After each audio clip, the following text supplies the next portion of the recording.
હેતલબેન। આજે અમે ફરી આવ્યા છીએ ગીચ ગામમાં, નવાનગર ગામમાં આ દાદીને મળવા માટે। દાદીને ઘણી એવી તકલીફો પડી હતી। અગાઉ પર અમે રાશન કીટ આપવા માટે આવ્યા હતા અને હમણાં પર પાછા આવ્યા છે। પર ખુશીની વાત એ છે કે મારો વિડીયો જે મેં આ દાદી સાથે મૂકેલો હતો એ વિડીયો આપણા જે અમરસાડના એક ભાઈ છે જેઓ હમણાં હાલમાં આઉટ ઓફ કન્ટ્રીમાં જે કેનેડામાં રહે છે, કેનેડામાં જે જયભાઈ કરીને છે એ જયભાઈએ મારો વિડીયો જોયો હતો અને આ દાદી માટે 3 મહિનાનું રાશન મોકલાવ્યું છે। તો ખરેખર જયભાઈનો ખૂબ ખૂબ ધન્યવાદ। અને એ જયભાઈ આવા રીતને મારા જે વિડીયો જોયો છે અને દાદીને મદદ કરી છે તે બદલ પર હું ખૂબ ખૂબ આભાર માનું છું।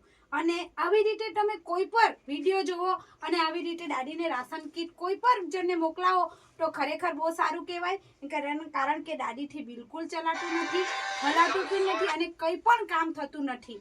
અને જયભાઈ જે છે ખરેખર ખૂબ જ સેવાભાવી વ્યક્તિ છે અને ઘણી એવી સેવા કરે છે।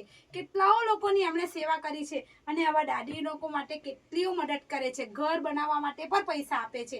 જયભાઈ જો કેનેડામાં રહીને પણ જો આટલી સેવા કરતા હોય તો આપણે તો કરવું જ જોઈએ અને તમે મને મદદરૂપ થશો તો જ આપણે આવા દાદીને મદદરૂપ થશું। અને જયભાઈ જે ખરેખર તમારો જે આ અમને જે સહકાર તમે આપે છે તે બદલ આ દાદી પર ખૂબ આભાર માને છે। દાદી તમારા માટે જયભાઈ છે કેનેડામાં, એમણે તમારા માટે આ રાશન કીટ મોકલાવી છે હને, તો એમને કહેજો કે તમે દીકરા ત્યાં સારા રહે અને ખૂબ સારું જીવે હને। દાદીએ પર જયભાઈ તમને ઘણા આશીર્વાદ આપ્યા છે અને આવી જ રીતે બધાને મદદ કરતા રહેજો। અને ખરેખર જયભાઈ કે આવી રીતના જે મદદ કરશો તો અમે ઘણા બધા દાદીઓને આપણે મદદ કરવાની છે। એમને 3 મહિનાનું અનાજ આપણે મોકલાવ્યું છે। જયભાઈ તમને ખરેખર હું દિલથી આ દાદી આશીર્વાદ આપે છે અને માતાજી પર તમારો ખૂબ ખૂબ આશીર્વાદ રહે એવા પર હું માતાજીને પ્રાર્થના કરું છું અને આવી રીતે મદદ કરતા રહેજો। સૌને જય માતાજી।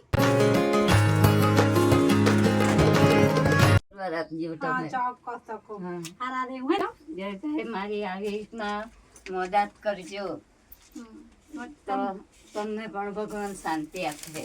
દાદીએ પર ખૂબ સારા આશીર્વાદ આપ્યા છે અને જયભાઈ ખરેખર તમારો ધન્યવાદ। તમે આવી બહુ સેવા કરો છો અને ખરેખર ઘણી બધી સેવાઓ જયભાઈએ કરી છે અને મારા વિડીયો જોતા રહેજો।